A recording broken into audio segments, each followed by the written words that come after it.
Welcome to Happily Ever After, the podcast where we dive into life's big stories. Everything from breakups and breakdowns to buried secrets and triumphant happy endings. It's the stuff that makes us human. I'm your host, Hannah Harvey, author of How to Divorce Sober.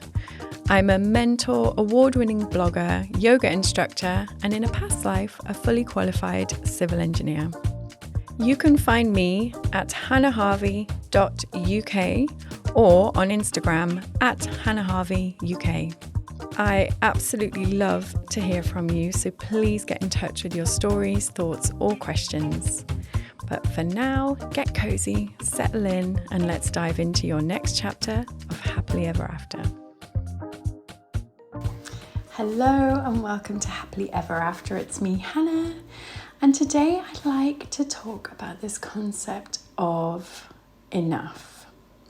It's kind of one of those things that, in terms of like negative belief systems, it's a really common one that so many of us have got of like, I'm not enough, like I'm not doing enough, like not good enough, that kind of thing. I guess I've just been kind of mulling on this idea of, well, what is enough? Because it's just such a weird concept for me, given the fact that I come from a background of having a drinking problem, for example. Like, there was no such thing as enough alcohol for me. I just kept going until there was none left in the house or I passed out. Fun. And yeah, so enough just didn't really exist with that. And it also kind of, I kind of can never get enough sugar. I can't quite get enough coffee. So if you're someone who doesn't understand moderation and what feels enough, like what does feeling enough, as in I'm good enough, actually even mean? Like, how can you ever feel good enough if you haven't got that concept of enough in you? Or at least it's got kind of lost, I guess. Like, can you train yourself to notice what feels enough? I think you can when it comes to things like food, but I'm not very good at that either. So yeah, for me these days, alcohol, like enough alcohol is none. Having zero alcohol is enough for me. So that doesn't really resonate with anything to do with being enough in terms of my personality. Like, how can I be good enough if zero is enough in some situations? And, even sugar, like I really should give that a wide berth as well. So how am I meant to feel enough? Like I'm doing enough, or I'm being enough? Am I working enough? Do you see what I mean? Like, how are we meant to tie these two things together when enough can sometimes be the entire pub, or enough can also be none? Like, it just doesn't really work as a concept for me anymore. Did I do enough to save my marriage? No, probably not. But I did do my best. And doing your best is a very different concept to enough, isn't it? It's like, it comes from very, very different places. Like, enough can feel judgy. Like, I think you've had enough. Like, fuck off. I'll tell you when I've had enough. Or you've not done enough. Like, I remember having that conversation with my ex of like, do you really believe you did enough? And I'm like, I don't think it matters, because what matters is I did my best in the circumstances with the information I had available to me. So enough versus you did your best. It just feels like you did your best has so much more compassion in it. Like, I did my best. Allows you to feel a sense of accomplishment versus I don't know, you didn't do enough, or what's enough, and not fully getting the concept of what enough is. So it just feels to me like it comes from totally different places. I did my best in my marriage. He did his best with what we had. The end. So I've been grappling with that little nugget. So you'll have to let me know what you think. Does that resonate in any way? And is there a possibility that we could reframe some of this stuff so that I'm not enough is something that we can just go, come on. How about we're just all doing our best in this circumstance? Yeah, so for me, one of the hardest part of divorcing, alongside, breaking up your family home and all that, like immediate, really tricky stuff, was, one of the hardest things was all around this concept of, well, who am I now? Like, I'm not a wife anymore. So I've lost my other half. I'm no longer a full-time mum, so you feel like half a parent. And, you can't really do much about being half a parent, but I really tried very hard to not be a single person. Hunting high and low for Mr. Right. And yeah, it turns out that was like a really terrible idea. And it made me feel worse and worse as I kind of carried on that kind of hunt. But luckily for me, I had a really great support network around me who could kind of help to steer some of this stuff. And they steered me towards Amber Horrocks. So if you listen to episode 57, she talked me through all of her kind of processing of this being a single person and making it okay. So yeah, in episode 57, she talked to me all about her sex ban, and that was hugely transformative. I don't know whether it's because of the way that we're raised, like growing up in the 80s and 90s, like being in a relationship was almost one of the most important things. If you watch back Sex and the City and all that stuff, it's like, it's front and center. Who are you dating? Who are you going to marry? Like, that was a big deal, wasn't it? Or it certainly was in my circles. So I'm not sure I ever actually learnt what it means to be completely on your own and to be a single person. So the act of actually saying, well, I'm not going to date anybody for a while, I'm just going to be on my own, was deeply uncomfortable. But it also helped me to, I guess, like sit with some of those feelings, and it helped me define myself as an individual. Like, who am I? What am I into? What makes me upset when I'm on my own and when I'm sitting at home and feeling lonely? But also to find out what I really want from someone else, if I'm going to have somebody else in my life. Like, what is it I'm looking for? Like, not just somebody to make me feel complete, because turns out no other person can actually do that for you. Only you can. And yeah, and not somebody to make me feel enough. Am I enough? Am I good enough? So that was really interesting, and it helped me find out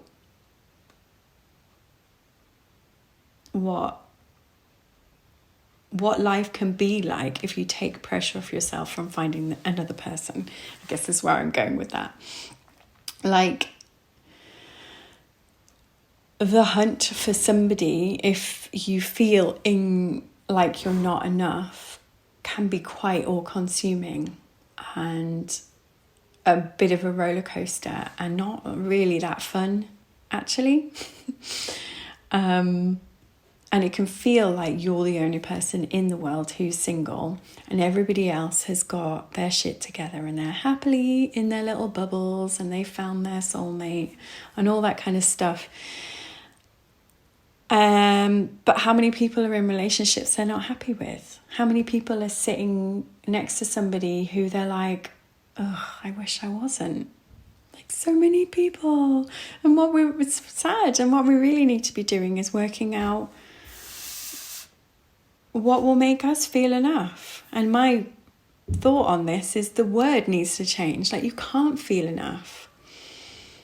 Because for people like me who don't really get the concept of enoughness, it's just the wrong word.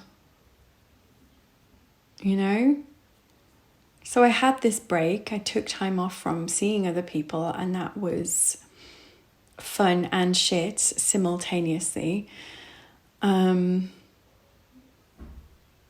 But it did take that pressure off from the hunt, which was so important, and it did give me chance to consider the idea that I might be enough as I am.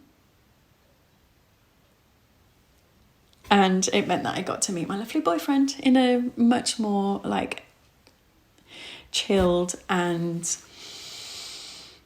just a less pressured way. I wouldn't have found him any other way because he wasn't going to be on dating sites, and I needed that very gentle approach of starting to see somebody new because I knew I was looking in the wrong places and for the wrong people. So beautiful, but you know, still this concept of being enough has lingered on. And I think it's because it was just the wrong fucking word. It's the wrong word for me to try to be enough when I don't get the concept of what enough even is in my life. So I wanted to tell you about something that I went to at the weekend with my friend Claire Venus, who I talked about last week. She bought me a ticket to go see Rebecca Campbell for my Christmas present.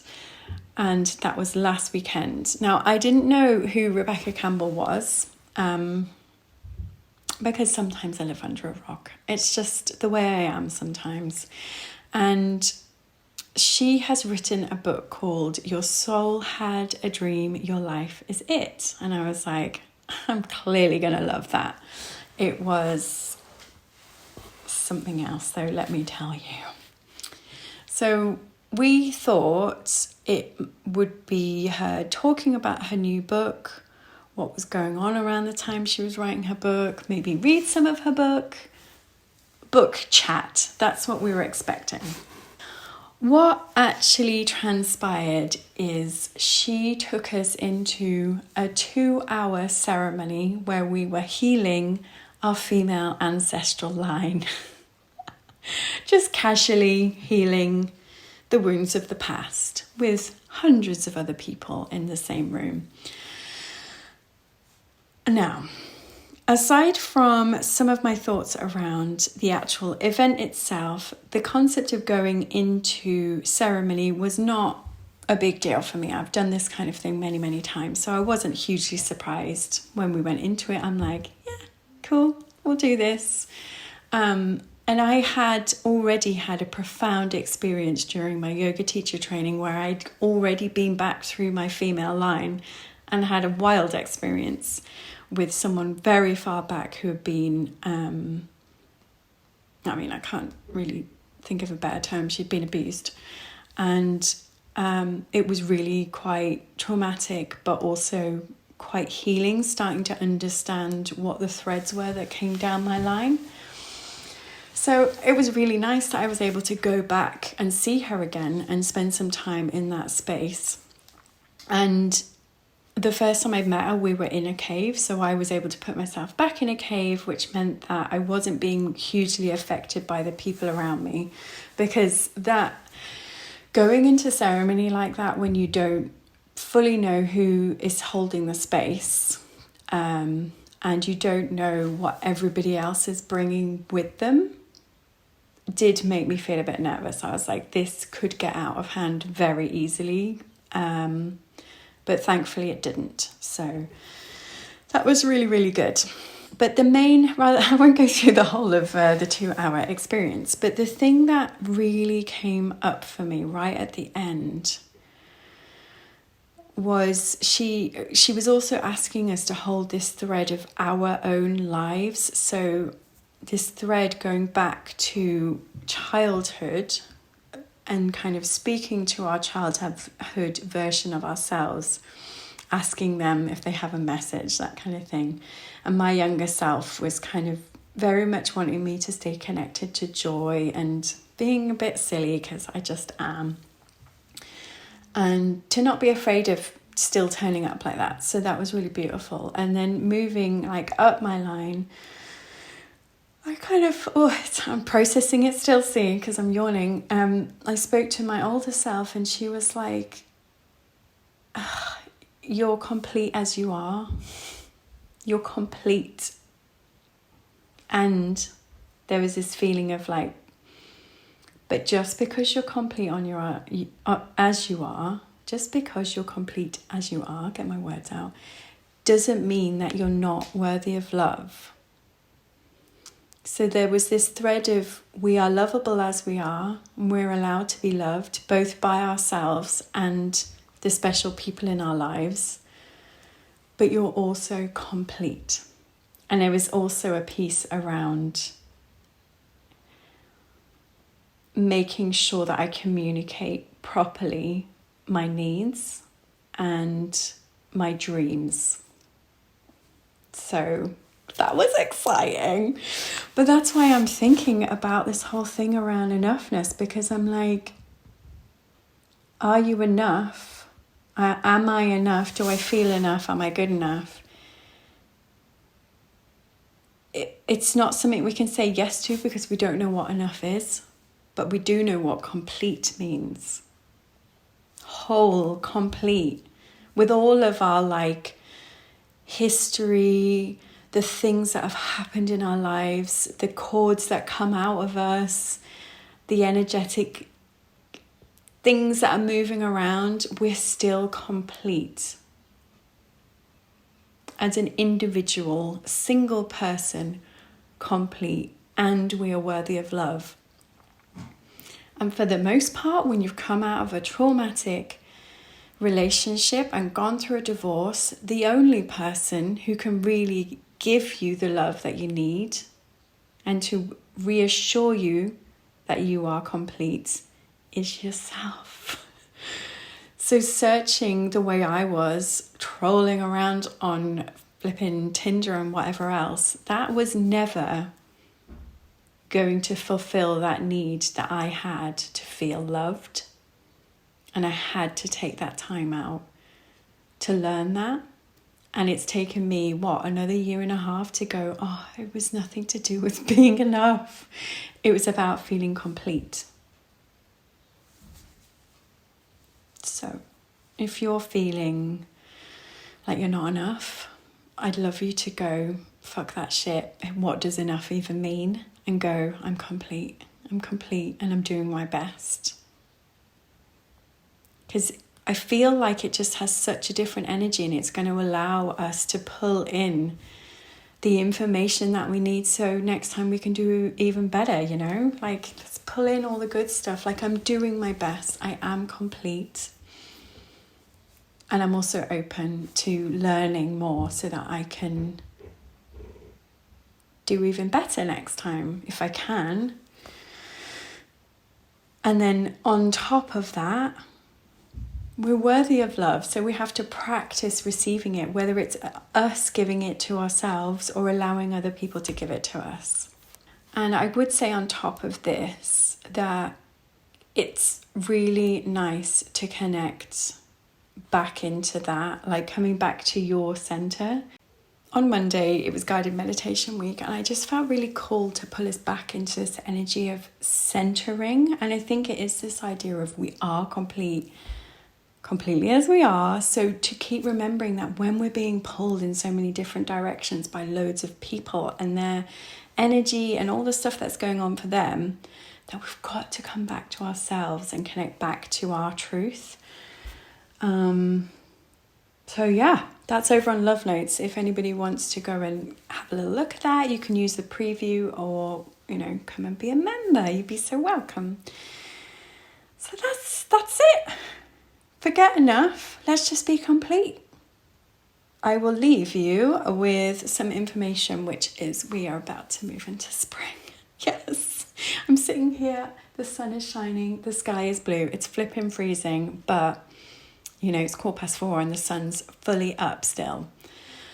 So moving into spring, I am a spring equinox baby, which means that my birthday falls on like the 20th of March, which is the beginning of spring. And I fully lean into all of the energy of spring. It is my new year.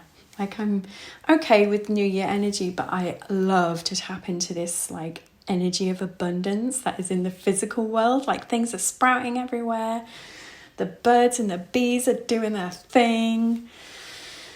Yeah, I love it. So the whole idea of we are re-emerging into the world is where I am taking all of the spring events that are coming up. And the first one is on the 10th of March. It's going to be a 1-hour workshop all around connecting into this spring energy a little bit before spring actually happens, and just getting some real clarity on what it is that you want to achieve over the 3 months of spring. So what seeds do you want to plant and then to start manifesting into your life? So if you're not sure and you would like to come and join the workshop, it's only 15 quid, and we'll get to hang out and do some, breathing together, some really great guided meditations and some journaling to get to the heart of what is really important for you right now that we can start calling in, because you're already complete as you are. We know that you are lovable and worthy of love. So what are you going to do next? I'm excited. All right. Well, thank you so much for joining me today, and I'll catch you again next week. Thank you so much for spending your time with me today. All the details you need are in the show notes, so be sure to check those out. If you're enjoying the podcast, please do hit the subscribe button and leave a review. It really helps more people find the show. And if you know someone who'd love these stories, feel free to share it with them too. As you know, I love hearing from you, so please do reach out on Instagram @HannahHarveyUK or through my website, hannahharvey.uk.